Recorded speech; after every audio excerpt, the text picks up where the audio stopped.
Hey Internet, Eric here. Rachel's over there. Hello. This video is for Slashback Saturday. I've done a few of these before, but the basic gist is my buddy the Horror Man.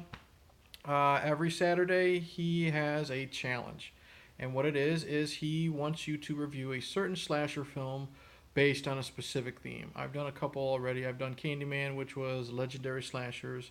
I did last week. I did The Burning, which was camp slashers, and this Saturday the theme is campus slashers. Basically, discuss a slasher movie that takes place on a campus, involves a campus, involves college students, what have you, but specifically has to deal with a campus in that, I don't know, respect, I guess. I knew right away what we were going to do because, or at least what I was going to do, and then Rachel said she wouldn't mind joining in on this one because she's seen this movie numerous times and we were going to discuss it anyway. Campus slashers, today we're going to discuss Urban Legend. New to my channel, welcome. Plot spoilers, I say them, blah, blah, blah. I'm really getting tired of saying that. But a lot of people complain about spoilers. But I need to say that in this one specifically because, I'm going to say right now, we will reveal who the killer is because that's kind of the main reason of the... It's kind of something we really we'd take issue with, but... And it came out in 98. So yeah. if you haven't seen it yet... Exactly. She's finally getting comfortable on this channel and talking like me. Basic plot is, it's on a college campus. No. There is a killer on a college campus stalking Alicia Witt. Who's the redhead, right? Yeah, she's the redhead. Stalking her and killing all of her friends and just people like her, that she has associations with, based on specific urban legends. Should we talk about who the characters are, like who's playing the characters? Yeah, we'll get to that. First, yeah, we'll talk about Alicia Witt. Main character, decent. She's nothing great. She's nothing horrible. She's just She's there. better than Val Kilmer was in Batman. Yeah, well, a lot of people were. And she's better looking too. But the thing is, at least she was in this. We saw her on The Walking Dead. And, ooh. yeah. Anyways, she's nothing special, but I think they could have picked someone with who was a little better to be the lead, but it didn't take away from the film. We also got Tara Reid, who plays her best friend, who is like this sex ed help disc jockey or whatever. Yeah, she's like a love DJ or DJ, whatever they call them. She's Tara Reid. She's there to look pretty and sound like she smoked 25 cigarettes. Which we figured out basically was her first movie, right? No, she's been acting. Her first movie was like Return to Salem's Lot in the 80s. Oh, okay. Yeah, so forget Rachel said that. Never mind. She's okay. Basically, we're going to say everybody's okay in this. There's no one special. Jared Leto plays. There's a lot of recognizable people in this too. Jared Leto plays the guy working for the school paper. Mm-hmm. He's fine. Joshua Jackson plays one of the people. He's the frat boys. He's fine. He's like the class clown. Yeah. If you will. Yeah. He's fine. Rebecca Gayheart plays the pretty best friend. Noxema girl. She's fine. So basically, everybody's fine. Mm-hmm. There's nothing special, but they do their job. No one's annoying, which was great in like this type of teen slasher. There isn't isn't an annoying character in my opinion. And Freddy Krueger makes an appearance. Yeah. Robert Englund does play one of the college professors. He's just there as a cameo, but he's fine. Right. Brad Dourif, the voice of Chucky, he's fine. Yeah. He plays a stuttering gas station attendant. We'll get into his scene because we're going to discuss the murders and stuff, but he's fine. Yeah. So we're not going to complain about the acting. And Danielle Harris, I'll say that the best acting was Danielle Harris as the gothy roommate. Yeah. She was bitchy when she needed to be bitchy. She was loathsome when she needed to be that. She was fine. Yeah. All right. Everybody was fine. All right. And then like what the hell is her name? The big black guy, the big black girl who plays the security guard, Reese. That's all. Loretta Devine. She's actually funny. She's very likable in this. I like her in everything I've seen. She's fine. So yeah. likable characters. The kills are really creative, based on the urban legends. We'll go through them really quick. We won't spoil too much. They do the killer in the back seat of the car, which is what starts off the film. That's probably my favorite one, just the way it's shot and everything. Mm-hmm.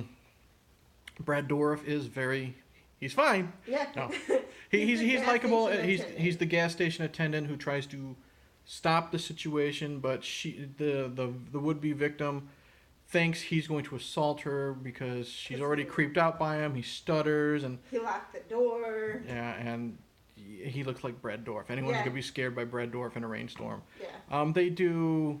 What else do they do? The dog in the microwave. They do.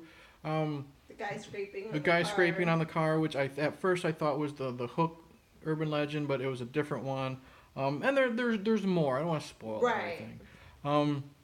So the kills are creative. I like how they threw in the pop rocks mixed with soda pop because we heard about the Hey Mikey kid.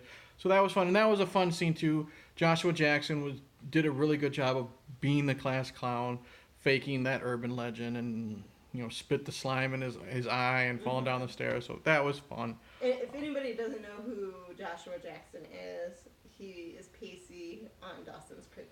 Yeah, because you called him Pacey throughout the whole movie. I never watched Dawson's Creek, but I knew his name was Pacey on that. I knew him from the Mighty Ducks. Yeah. So, what else is there? The gore is actually pretty decent for the most part. We get some slit wrists. We get an Achilles tendon cut. Which, that just makes me cringe. Yeah, that one isn't really brutal, but it's not like, Pet Sematary where you see, like, Judd's ankle. This, you just get a quick cut, but you hear it and you still feel it and wince, and then you see the blood behind him, so that one's really good. We get some stabbings, we get some shootings. So, not over the top, other than... I would say it's fairly mild, as far as gore goes. Except for one scene, I already mentioned it, the dog in the microwave. Yeah. You don't see what happens, you kind of see the aftermath, but it packs a punch. It's like 2 seconds, but you see it. It's a really cool like POV shot from inside the microwave looking out at the owner, I guess. Yeah. So that looked good. But overall, the gore was fun. They did a lot of good... I think they did a good job of keeping the tension done. Like when it's the chase scene, when Alicia Witt's in the car and they're driving away from the killer, when she's with like the creepy janitor. And she's driving away, and then they do the high beams thing, and then the killer chases them, and then it causes a car crash. That's really well done with the score. The score was pretty good for what it was. Yeah. There is a few chase scenes. Like I like, we know she's going to die. Like I like the scene where Tara Reid's being stalked, and that's a good one. She's got a good death, which is sadly not bloody at all because it's kind of off screen.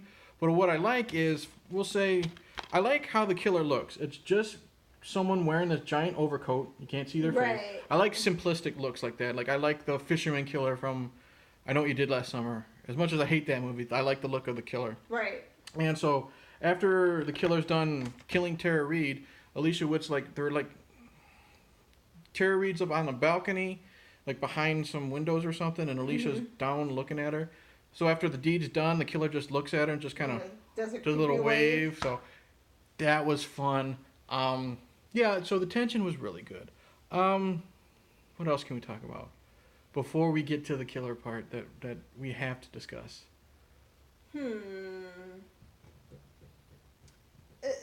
How it kind of all started. Like it started with was it supposed to be that gang initiation? Yeah, it's... Okay.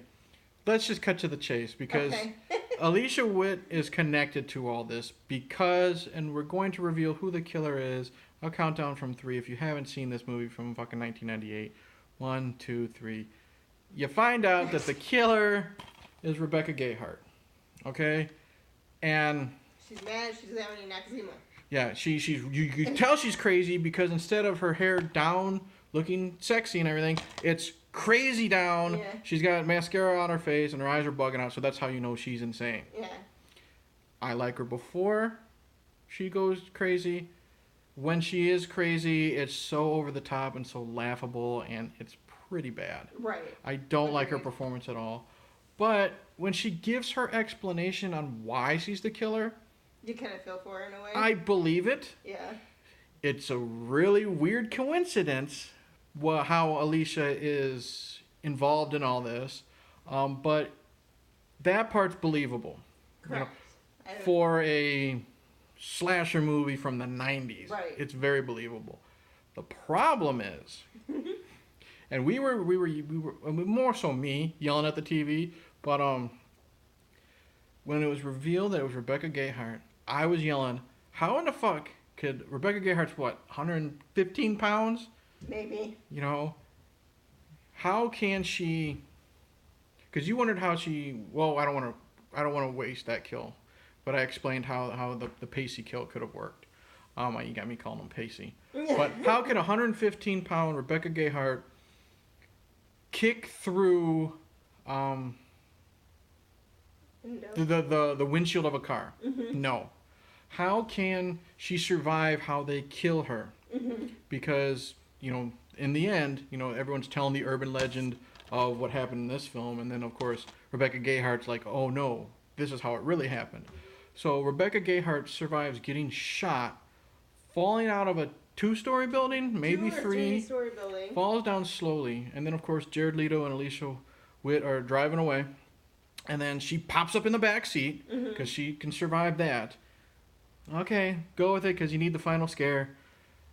Jared Leto hits the brakes. She flies through the windshield of a car. Yeah. This one. Not like Arnold Schwarzenegger, okay? Not like Stallone or Vin Diesel. Not even me. No. I couldn't do that. This little thing. After surviving that, she goes through a windshield, over a bridge, and into the water, and then you just see her floating. Right. So did she float away? Did the cops not make it in time? I don't know. And then she ends up at the end, for that ooh gotcha type of thing. But I'm like, no way no way she could have survived that. No way she could have kicked through the windshield of a car or any of that stuff. But if you overlook that, Urban Legends is fun. It's nothing spectacular. It's one of those ones you can just pop in, watch it for. It's 90 minutes, whatever. Something fun to watch with your friends. You can have it on the background. You Yeah. can sit and watch and enjoy it. You can yell at the fucking ending. But it's a fun slasher. It's not a waste of time. I enjoy it every time I watch it. I don't love it, but it's... I don't hate it. I like it. I would watch it. Obviously, I've watched it numerous different times. And Exactly.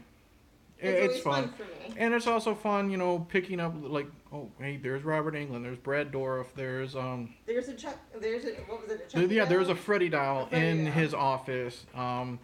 Just that's the Our refrigerator.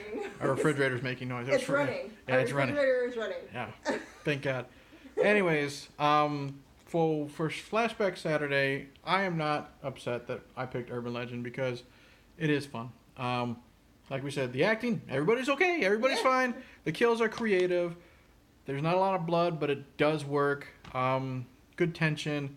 Just a decent explanation as why Rebecca Gayheart is doing what she's doing, but Maybe like we said, the acting is fine. It's fine. But maybe if they would have changed around a few of the cast a little bit, it could have been better. But the acting was fine. Yeah, everyone's fine. Yeah. We're fine. It's not fine. But It works. I don't really know who you could have switched around because Jared Leto was fine as the newspaper kid. Fucking The newspaper boy. the newspaper boy. He's one of them newsies. No, he was fine because he also had some mystery to him, and Jared can be mysterious, so I'll give him that. But I wouldn't want Tara Reid to be the lead. No. She would have been horrible. So. And the only one that kind of annoyed me was This guy? the guy that was dating Tara Reid. Okay. But he was just there to they needed another body to kill. They needed another guy. But he had a good death too, so. Yeah. In the end, we rambled too much. Urban Legend. Everyone was fine. Yeah, I do recommend it. It is fun. It's one of the better slasher movies to come out of the 90s because they were popping them out like that because of Scream. So, yeah, that's it. That's our Slashback Saturday. Rachel sat in and joined. And she might do some more, depending on it. And I'm not going to do these every Saturday. I'll just do them when I want to. So, like and subscribe, comment below, all that jazz. Check out The Horror Man. He says anybody is open to doing these Slashback Saturday challenges. There's no requirements as long as you just say it's for Slashback Saturday and follow the theme. So, in the end, I'll just say cheers and Noxzema. Noxzema.